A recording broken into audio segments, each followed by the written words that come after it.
इस वक्त हमारे लिए जो सबसे बड़ा मसला है वो है अफराद साजी का, लोगों को तैयार करना।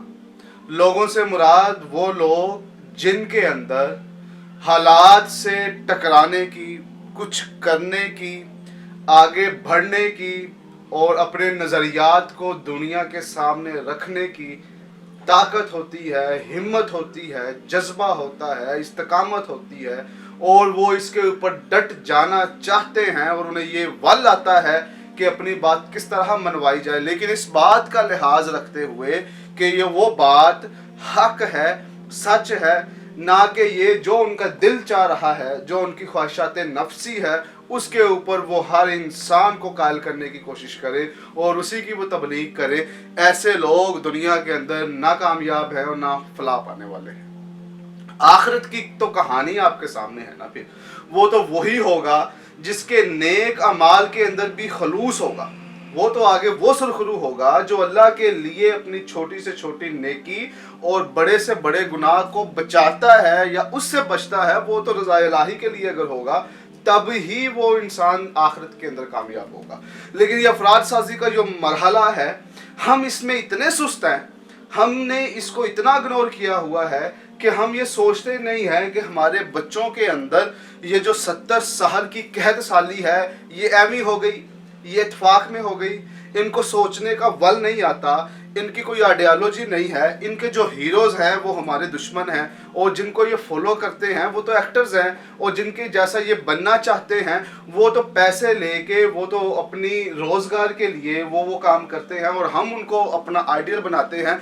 असल माना के अंदर ज़िंदगी कौन जीता है, असल माना के अंदर ज़िंदगी को कौन फतह करता है, असल माना के अंदर लोगों के दिलों में घर कौन करता है और रज़ाए इलाही के लिए कौन आगे बढ़ता है और हमें किस तरह का होना चाहिए, हमारे सुबह शाम किस तरह के होने चाहिए, हमारे फैसले किस तरह के होने चाहिए, वो हमारे सामने वो मयार है ही नहीं, हमारे सामने वो लीडरशिप है ही नहीं। क्यों? क्योंकि हमने वो लीडरशिप सामने रखी हुई है जो ये दुनिया के लिए भी नामुनासिब है। वो दुनिया को भी हमारे लिए पूरा फतह करने की ताकत नहीं रखते।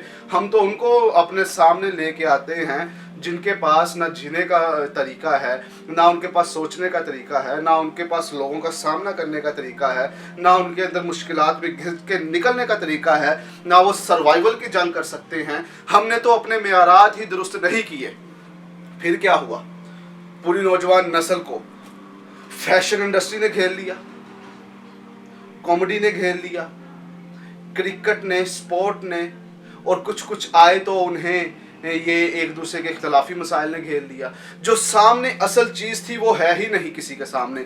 कोई सियासत के अंदर उलझा है, कोई मजहब के अंदर उलझा है, कोई मसालक के अंदर उलझा है, कोई ज़ात के अंदर उलझा है, कोई अपनी बरादरीज़म के अंदर उलझा है, कोई अपनी रसूमात के अंदर उलझा है, कोई अपनी रवायती स्टडी के अंदर उलझा है, कोई डिग्रियों में उलझा है, कोई माश में उलझा है, कोई पेशे में उलझा है, कि किसी को लोगों की समझ नहीं आ रही, कोई दुनिया में कुछ करना चाहता है लेकिन उसके सामने वो मेयार, वो रास्ता ही नहीं है।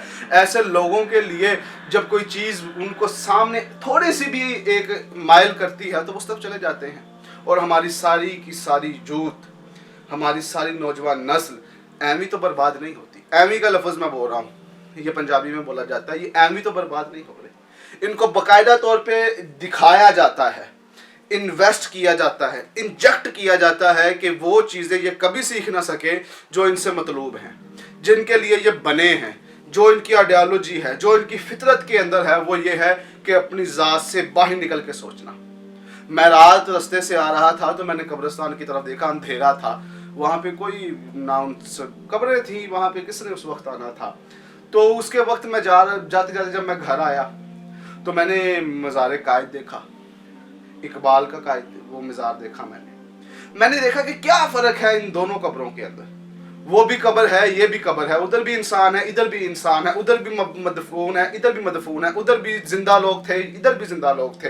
और वो भी मर चुके हैं, दुनिया से जा चुके हैं, ये भी मर चुके हैं, दुनिया से जा चुके हैं। तो वो कौन सी वजह है जिसने इनको लाखों कब्रों के अंदर बेनाम सी जो मौत है उसके अंदर डाल के इनको बेनिशान कर दिया? और वो ऐसी कौन सी चीज़ है जिसने इन लोगों को हमेशा के लिए जिंदा कर दिया?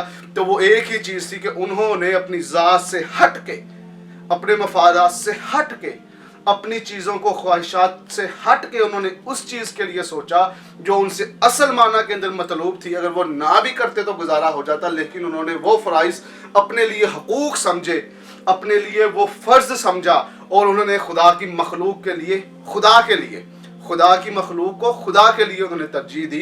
انہوں نے اپنے ماحول کو دیکھا, انہوں نے نظام کو دیکھا, انہوں نے اس کو ٹھیک کرنے کی کوشش کی. لیکن آج ہم اپنے دائرے میں اس طرح بند ہیں کہ ہمیں نہ کوئی پوچھنے والا ہے اور نہ ہی ہم اس سے نکل سکتے ہیں. تو اس کی سب سے بڑی سزا یہ ہوگی کہ ہم اپنے معاش میں, ہم اپنے رزق میں, ہم اپنے پیسوں میں, ہم اپنے روزگار کو بہتر کرنے میں, ہم اپنے بچوں کو پالنے میں, ان کے ضروریات پورا کرنے میں, اور اپنے بوسیز کو اور اپنے مالکان کو اور اپنے سربراہان کو خوش کرنے کی کوشش میں لگے رہیں گے. اور ایک دن یہ موت ختم ہو جائے گی اور اس کے بعد یہاں ہمارا کوئی نام لینے والا بھی نہیں ہوگا.